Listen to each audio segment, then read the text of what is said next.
These days, everyone is looking for a way to keep dirt from being tracked inside their house. Well, like most problems, Danny, it's always best to attack it right at the source.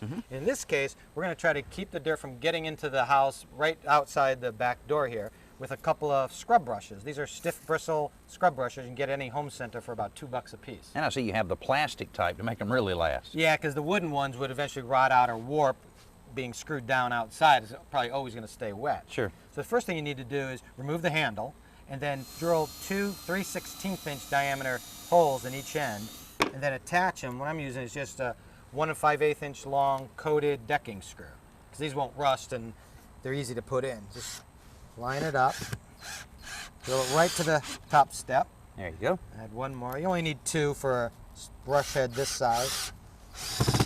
Now, you'll notice I use 2 of these. You could probably get away with just 1 brush head, but I like using 2. As you can see, it's just wide enough for an adult-sized foot, and you should be able to get all the dust and dirt off of your shoe. I guess after a while, it'll kind of accumulate in there, and Yep. I guess all you need then is just to take a hose to clean it all out. Yeah, you'll get twigs and leaves in there as well. The other nice thing about having them screwed down, if you ever need to replace these because they wear out or you want to fix or paint the step, just unscrew them, pull them up, and put down a new one.